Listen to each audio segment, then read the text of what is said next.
of the human animal.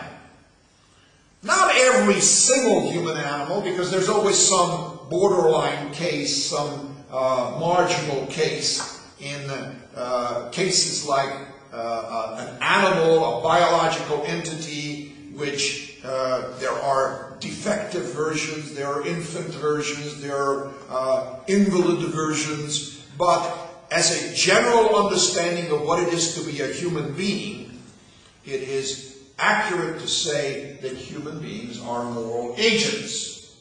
They're not moral agents while they're asleep, obviously. They're not making any decisions. Their brain is resting for a while. And when they are injured, they're also not moral agents if they're injured significantly so that it incapacitates them from making intentional, voluntary decisions.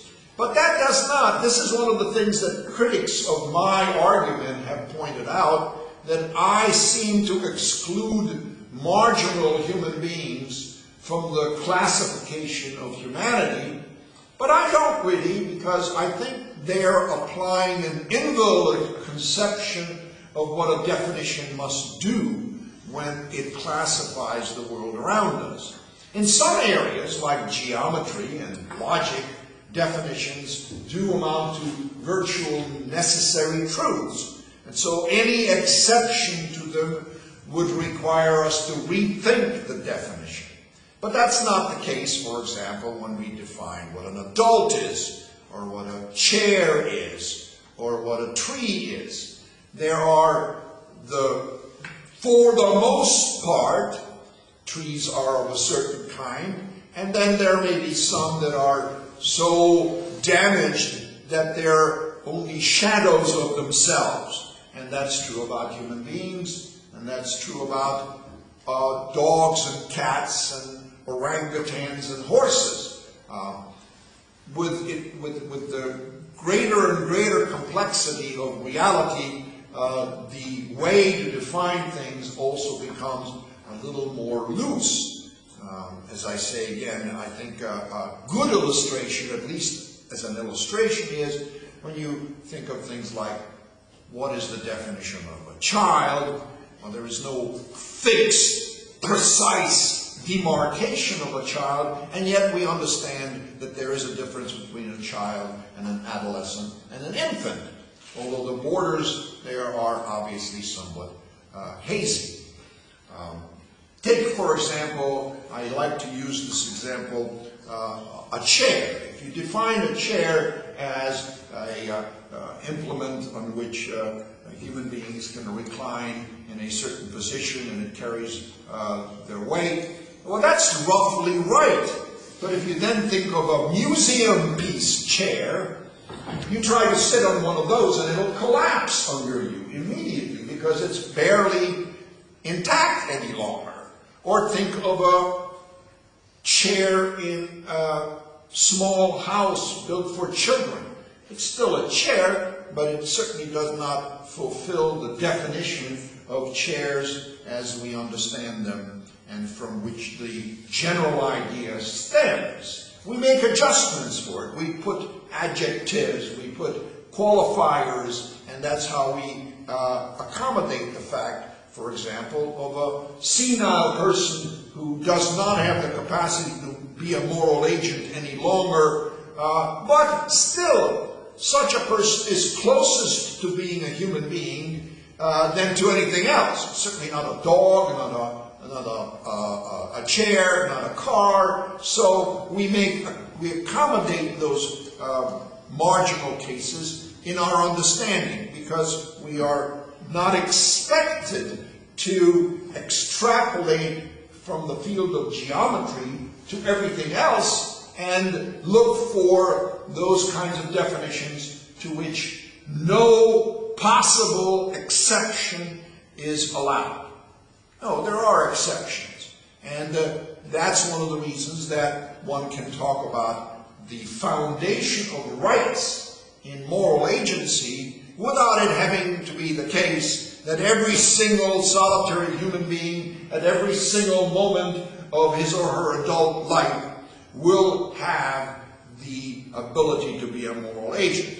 No, it has to be true as a matter of the general characterization of human life, not as a geometrically certain classification.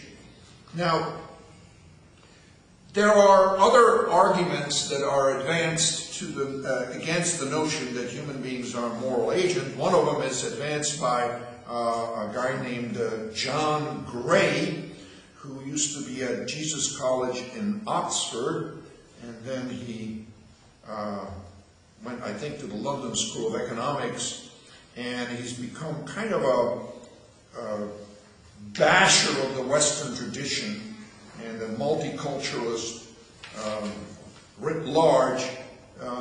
One of the things, though, that he said in a recent article in the New York Review of Books is that the idea that morality is uniquely human has many variations, but all of them rest on the assumption that humans are in some fundamental way exempt from the evolutionary laws that govern other animals. He goes on to say, quote, Darwinian theories have no place for teleological explanations, that is to say, explanations that rely on ascribing purposes to evolutionary processes, unquote. Now let's take a bit of a look at this objection to the moral nature of human beings. First of all, there are variations amongst Darwinians. There are, in fact, some Darwinians who believe in a certain limited range of teleological explanation, namely when it comes to human beings.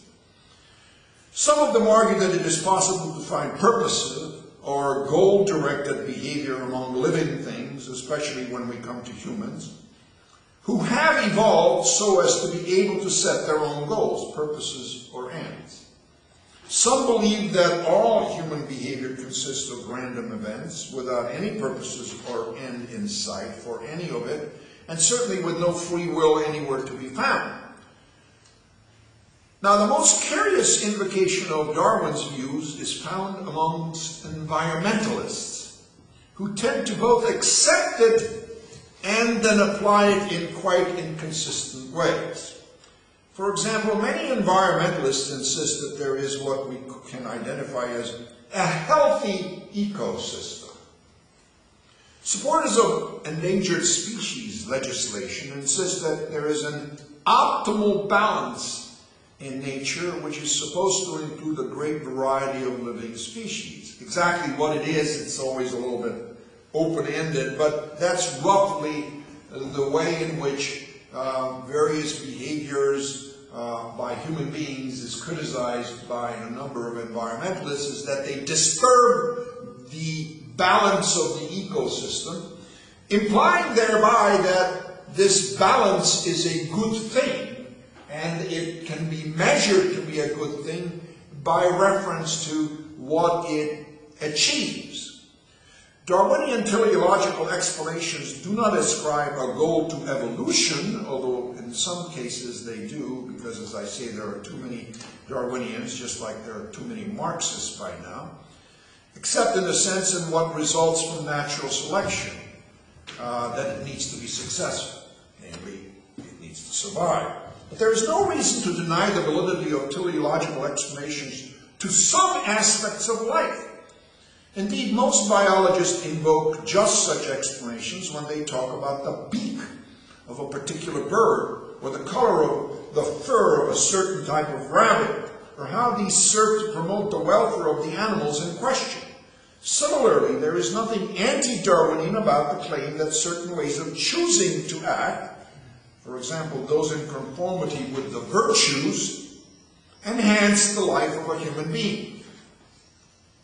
Contrary to Gray's claim, if human beings are moral agents, it doesn't follow that they are, quote, exempt from the evolutionary laws that govern other animals, unquote. The process of natural selection, Darwin's most important discovery, does not imply that a species that emerges in nature cannot possess moral agency. The